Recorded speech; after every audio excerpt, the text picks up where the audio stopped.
bertanya, tadi Antum sempat membahas tentang sifat-sifat Allah yang sempurna. Beberapa hari yang lalu ada teman saya yang tanya ke saya, Mbak Nafilah, kebetulan anak ini memang baru hijrah gitu ya, baru belajar Al-Quran, baru baca-baca. Dia tanya, Mbak Nafilah, Allah itu boleh nggak disifati sama sifat yang mohon maaf kurang baik seperti makar, penipu atau yang lain, karena Allah kan sangat sempurna. Dan dia kebetulan waktu itu dia lagi menyebutkan ayatnya ke saya yang wayamkurullah wayamkuruna gitu. Wa makaru wa makarullah wallahu khairul makirin wa hum la yash'urun. Nah, di situ dan di surat Al-Anfal juga ada ayat yang tentang Allah itu sebaik-baiknya tipu daya gitu, mempunyai tipu daya yang sebaik-baiknya. Nah, itu kan menunjukkan kalau Allah itu punya sifat tipu daya. Jadi dia waktu itu agak ngotot ke saya, berarti Allah juga bisa dong disifatin sama sifat yang jelek-jelek yang seperti itu, Mbak Nafila gitu katanya. Menurut Antum itu gimana? Saya juga masih belum jawab sampai sekarang pertanyaannya teman saya itu, karena saya masih bingung gitu. Jadi saya tanya sama Gus gitu, mungkin ada pencerahan gitu buat saya menjawab gitu. Terima kasih. Assalamualaikum warahmatullahi wabarakatuh. Itu begini ya, jawab seperti itu rileks saja. Yang jelas jenengan harus terima kasih sama yang tanya, nganggep jenengan pinter itu. Sampai tanya itu berarti nganggep jenengan pinter. Itu satu prestasi, itu orang nggak semua orang ditanya itu. Itu begini ya kalau dalam ilmu balaghah. Makanya saya ini kan pengajar ya, pengajar fikih juga pengajar balaghah, juga pengajar tasawuf, pengajar mantek. Kalau di pesantren kan memang semua itu diajarkan Pak Fatullah. Ini juga dulu mondok di buyut-buyut saya di Kudus itu, di pondok tertua di Kudus buyut saya. Makanya hormat saya itu bukan karena beliau punya etika, memang aturannya harus hormat gitu. Saya juga harus hormat beliau karena beliau rektor, ya sudahlah saling menghormati. Bapak itu kalau sama penanya itu hormat, ditanya, dia sudah sopan. Jadi kita harus menghormati orang sopan. Yang tanya hormat ke kita karena kita dianggap alim, kita hormat sama penanya karena orang sopan. Mau tanya itu juga gengsi loh. Masa dokter tanya itu kan ribet kan? Saya kemarin ditawani di Unisula masuk dikasih dokter honoris causa. Kenapa Gus gak mau? Saya takut kalau masuk neraka, masa dokter masuk neraka kata saya. Kan ya tidak lucu juga itu. Akhirnya dokter-dokter itu, iya Gus saya udah pernah kepikiran ya. Akhirnya mereka terus mau udah takwa, udah Gus kita harus takwa, kan malu dokter kok masuk neraka. Oh begini jawabnya ya. Semua ilmu itu harus kita pelajari karena melihat sisi ekstrimnya, sisi buruknya. Ya saya ulang lagi ya. Ilmu itu harus Anda pelajari karena melihat sisi ekstrimnya, sisi buruknya kalau kita tidak tahu. Sehingga dengan cara itu kita tahu secara serius. Misalnya nikah sekali gak sah kategorinya zina. Misalnya. Kenapa anak angkat dilarang oleh Islam? Saya ulang, kenapa anak angkat dilarang oleh Islam? Kalau mau baik saja, tapi gak perlu ada anak angkat. Karena apa? Sekali perempuan ini tadi ditulis misalnya binti Fathul Wahid, binti Bahauddin, itu nanti di KUA itu dikira itu walinya. Padahal hakikatnya tidak walinya. Maka enggak. Nah, ketika ini menikahkan, nikahnya sah enggak? Enggak kan? Karena dinikahkan oleh orang yang hakikatnya tidak walinya, itu satu. Sisi ekstrim kedua adalah ini nyata pernah terjadi. Anak ini kuliah terus pacaran. Ternyata pacaran sama kakak kandungnya. Jadi itu ceritanya ada anak dari Bojonegoro tipe anak angkat sama orang Jakarta. Singkat cerita sama-sama dewasa kuliah. Sampai pacaran, sampai mau kawin. Nah, pas mau kawin itu yang lamar adalah Pak D-nya. Pak D yang Bojonegoro datang ke Jakarta. Terus dia ngetik, ini kok rumah yang dulu saya titipin ponaan saya. Ternyata itu adik kandung. Karena si adiknya tadi pakai binti langsung yang Jakarta. Sehingga anak Bojonegoro perasaannya pacaran sama anak Jakarta. Nah, di sini kelihatan betapa hebatnya Islam ketika benar-benar melarang anak angkat dengan makna menasabkan. Kalau dengan makna kasih sayang nggak apa-apa ya, tapi kalau dengan makna menasabkan nggak boleh. Paham ya? Karena ada sisi ekstrim nanti bahayanya tadi. Nah, terus, ilmu balaghah juga gitu. Di antara sisi ekstrimnya ilmu balaghah adalah kalau kamu tidak memahami balaghah, maka kamu akan mengatakan Quran ini bohong. Karena kamu tidak tahu tasbih itu apa. Terus misalnya gini. Allah memaklumatkan di Quran bahwa orang kafir itu sumum bukmun umyun. Sumun artinya itu budak, ketuli. Bukmun artinya bisu. Umyun artinya buta. Itu kalau kamu nggak ngerti balaghah, maka faktanya apa? Ternyata orang kafir tidak tuli, tidak bisu, tidak buta. Tapi kalau kamu ngerti balaghah akan tahu ini tasbih yang balik, perumpamaan yang sempurna, kesusastraan. Jadi kalau orang muji Nabi itu nggak boleh bilang anta kasamsi, itu kurang keren. Kamu ibarat matahari, kurang keren. Kafnya dibuang, anta samsun, anta bedrun. Kamu matahari, kamu rembulan. Nah, kalau orang sedang pacaran itu kalau bilang kamu ibarat bunga, itu kurang keren. Wah kamu ya bunga saya itu kan terus keren kayak. Nah itu balaghah. Nah di antara balaghah itu ada namanya wal ityan bil kalimah lil musyakalah. Jadi mendatangkan kalimat bukan dengan makna semestinya tapi lil musyakalah. Musyakalah itu perimbangan. Wa makaru wa makarawah. Mereka bermakar dengan tipu daya. Wa makarawah, dan Allah pun melakukan itu. Berarti Allah menipu daya mereka. Ya enggak. Kalau dilakukan orang baik itu namanya kecerdasan. Tapi kalau dilakukan orang dolim itu namanya tipu daya. Jadi misalnya gini, ada orang bikin alarm supaya maling itu terdeteksi atau pakai CCTV, itu namanya kecerdasan.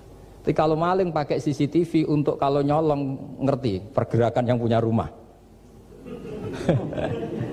Jadi sama-sama melakukan itu tapi beda. Sama mati juga gitu. Ketika kita pecundang matinya mati sangit gitu. Tapi ketika kita pahlawan matinya mati syahid. Artinya ya sama-sama mati.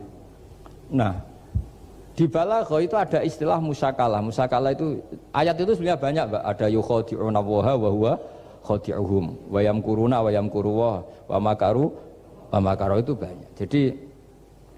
Jadi di antara sisi yang harus kita pelajari dari ilmu balaghah adalah kalimat itu banyak yang tidak semestinya. Ya itu tadi, misalnya kita bilang, coba kamu jalan dulu. Kalau kita bawa mobil, maksudnya mobil itu jalan, kita duduk. Tapi kalimatnya tetap, sudah kamu jalan dulu. Mau naik mobil kok dibilang jalan. Jadi berdiri juga gitu. Ya yuhal muddathir kum fa'anzir. Kum berdirilah kamu. Berdiri maknanya mengurus sesuatu yang serius. Itu orang Arab bilang berdiri. Sehingga disebut wayuki munas sholat. Dan mereka mendirikan sholat. Apa semua sholat itu bentuknya berdiri? Nah, nuruti cangkem elek kan protes ya? Makanya begitu juga sholat. Sholat itu harus menghadap kiblat. Yang benar aja, kalau pas sujud menghadap apa coba? Menghadap tanah kan? Jadi kalau nurutin bahasa ini nggak ada yang benar gitu. Maka berhati-hatilah dalam bahasa, karena bahasa itu nggak jelas. Kalau kamu sedang senang istri kamu, mesti bilang gini, wah saya cinta kamu karena kamu cantik. Harusnya istrinya tersinggung. Sehingga gini, berarti suatu saat kalau saya jelek, Anda sudah tidak cinta kan? Kebetulan para istri tidak pinter, sehingga dipuji gitu ya seneng. Sebetulnya itu tidak pujian, itu bahaya itu. Berarti dia mencintai saya sejauh saya masih cantik. Kalau enggak, ya sudah macam-macam. Dan ya rata-rata macam-macam betul itu. Artinya bahasa itu nggak usah dimaknani. Makanya saya kemarin bilang sama Pak Rohidin itu, Mbok ya UI itu kalau ngaji misalnya Bukhari dengan pemaknaan ulama. Karena maknani bahasa ini satu pekerjaan yang kalau tidak ulama tidak bisa. Apalagi bahasanya Rasulullah SAW. Bahasa itu susah. Dalam keseharian saja kita maknani susah, apalagi bahasanya Quran dan hadis. Ya contoh paling gampang gitu. Wa yuqimunas sholat, mendirikan sholat. Kita berdiri tegak demi bangsa ini. Memangnya perang harus berdiri, kadang harus tiarap kan? Jadi bahasa itu selalu sering, kalau di balaghah disebut hakikat dan majas. Ada makna hakikat, ada makna. Dan itu harus kita kaji. Kalau enggak ya fatal, memang hasilnya fatal. Kalau enggak ya. Makanya saya dulu ketika ngaji itu ya banyak santri yang agak kurang ajar betul. Sampai Sanghyang Rajana gini Pak Khalil, Anda orang teknik pasti tahu. Gus, soft paling baik itu yang mana? Soft awal kata saya gitu. Baru agak baik kedua, ketiga. Ya kalau gitu gampang Gus, masjid tuh bikin selatan utara, semuanya soft jadi awal. Selagi bentuknya barat timur pasti ada 2-3. Paksa mereka di soft awal dengan desain masjid selasa utara apa? Bukan manjang ya, selatan utara sehingga semuanya di soft awal. Terus dia tanya lagi, lalu soft paling baik mana? Yang sisi kanannya imam kan itu urutannya. Ya sudah imamnya letakkan paling selatan. Sehingga semua makmum posisinya di kanan. Ya kalau itu anjuran Islam ya didesain sak bangunannya katanya. Ribet itu. Coba kalau kamu jadi kiai ditanya gitu mangkel apa enggak? Wah ini kurang ajar betul orang ini.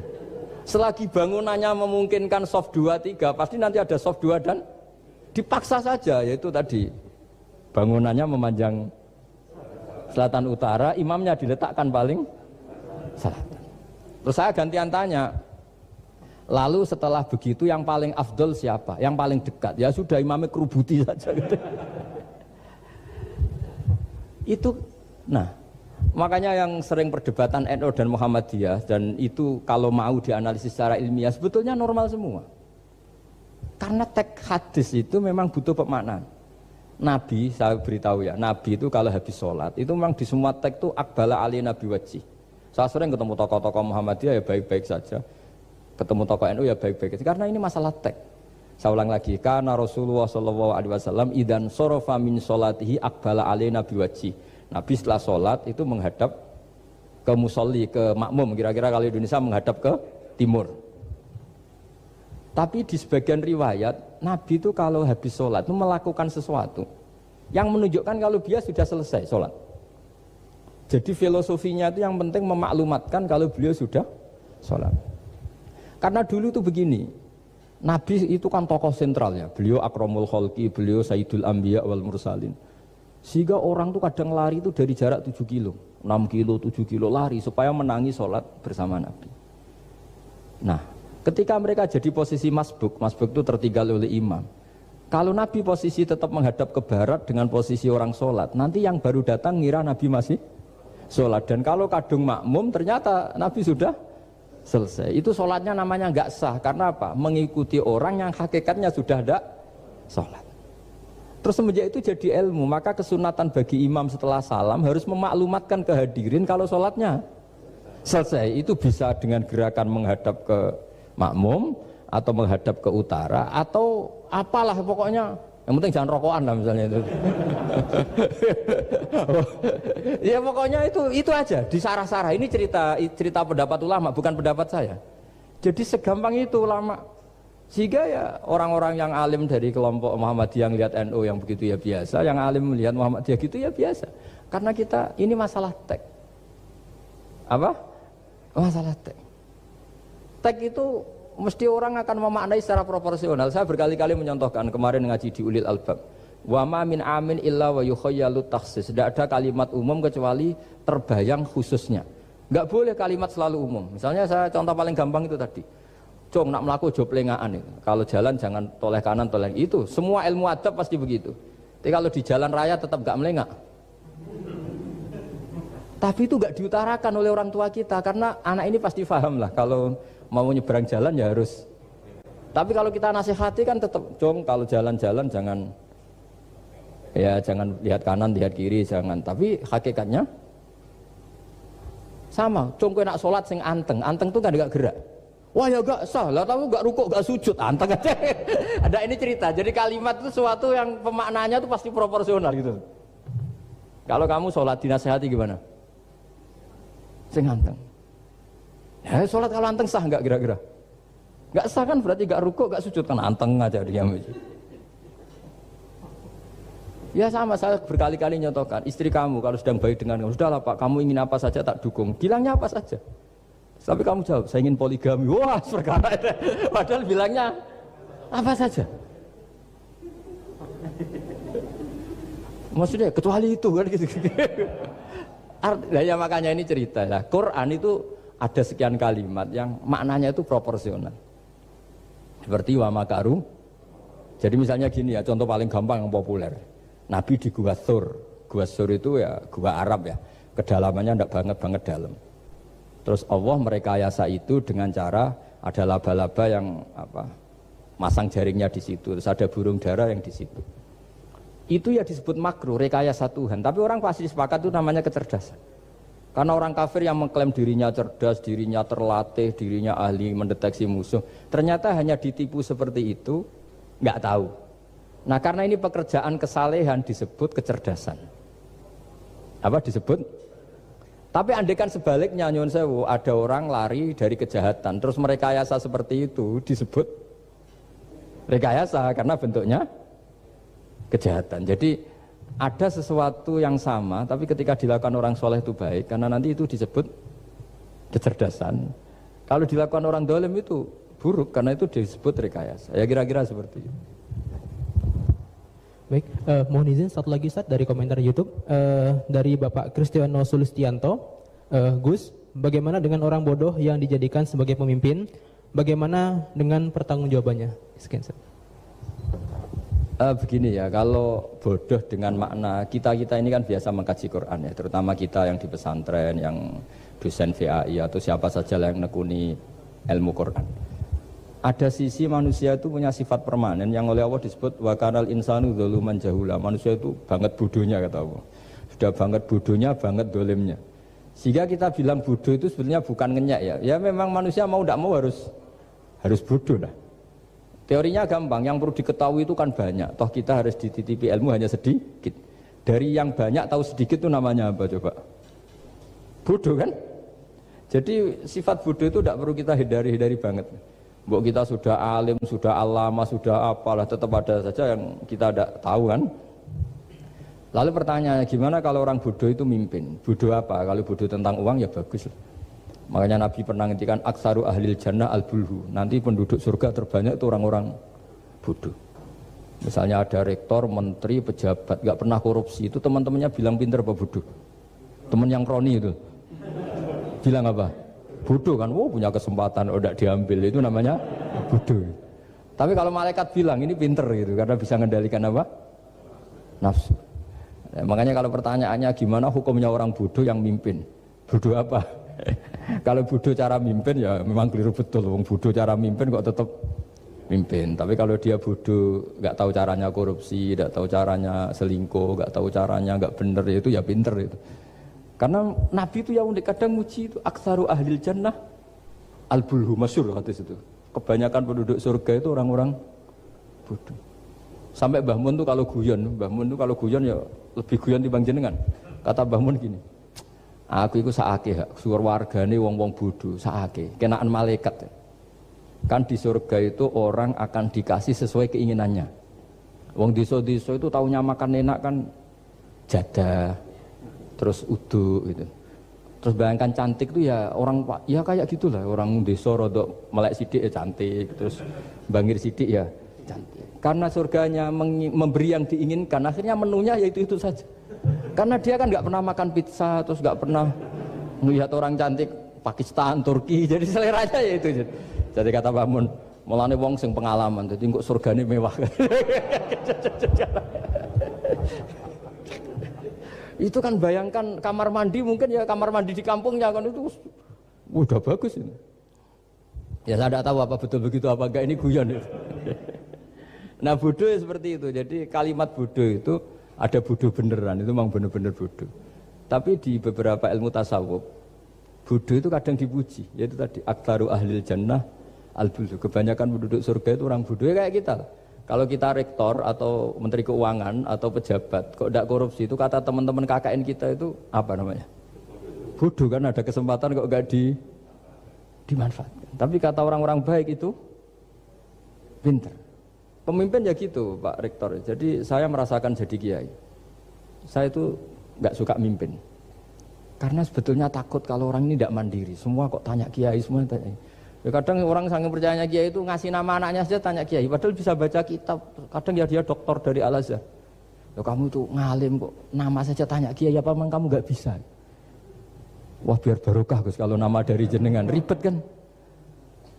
Ini kan ribet. Akhirnya saya tidak mau, barokahnya tidak mau itu terus mereka mau memberi nama sendiri.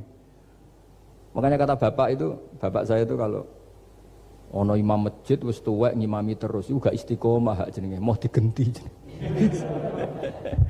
Jadi artinya kalau ada seorang imam masjid tuwek sudah batuk masih ngimami saja.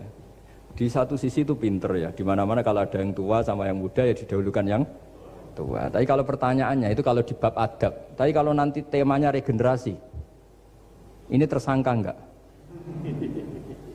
Ya saya ulang lagi ya, ada imam tua sudah batuk-batuk. Kalau temanya akhlak dibenarkan, di mana-mana kalau ada yang tua yang jadi imam ya tua. Tapi kalau temanya regenerasi, Tersangka kan dia.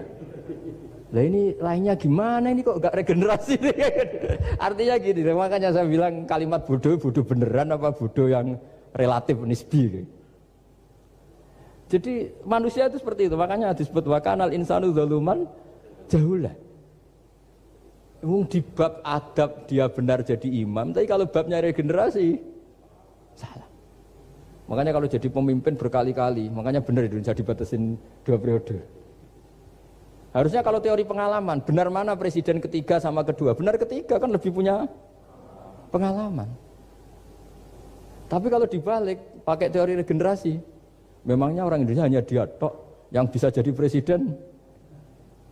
Tapi kalau pertanyaannya, yang belum pernah jadi presiden sama yang pernah jadi presiden, kira-kira mimpinnya tahu mana? Ya kalau ya manusia itu bisa dibolak-balik gitu. Makanya saya berkali-kali bilang agama yang urusan sosial itu tidak ada pakemnya. Gimana hukumnya orang soleh berteman orang fasik yang dugem yang apa? Buruk. Nggak boleh orang soleh berteman orang fasik, takutnya ketularan. Tapi kalau dibalik, boleh nggak orang soleh membina orang fasik? Boleh, bisa bina kalau berteman. Kamu bisa bina orang tanpa berteman? Nggak bisa. Tapi kalau pertanyaannya, boleh nggak orang baik berteman orang buruk? Nggak boleh kan? Takut terkontaminasi. Tapi kalau dibalik, boleh nggak orang baik membina orang buruk? Boleh, bisa bina kalau berteman. Boleh nggak berteman sama orang buruk? Jadi makanya di sini ini kalau sudah sosial itu ada muktadul hal namanya kalau dalam pesantren itu. Konteksnya apa? Apa? Konteksnya apa? Makanya sekarang ada Covid itu juga gitu. Wah ini enak copet itu. Polisi nggak boleh nangkap, jaga jarak Pak. Jadi kalau nyopet ya sekarang, kalau maling sekarang. Kalau mau ditangkap saya positif. Itu kan ribet kan. Jadi, itu betul benar nyata. Saya kan punya santri polisi banyak Pak. Kemarin saya ke Semarang cerita. Yang cerita itu reskrim dia kasat. Itu cerita. Kemarin tuh ada Gus maling sudah ditangkap lepas. Itu yang jenis positif. Itu gak ada yang berani nangkep itu. Jadi polisi hanya ngepung cok. Bingung gitu. Polisi ya takut mah positif orangnya. Dikepung, pokoknya kalau lari tembak sambil nunggu tim APD yang lengkap baru ditangkap. Ya saya kira doi.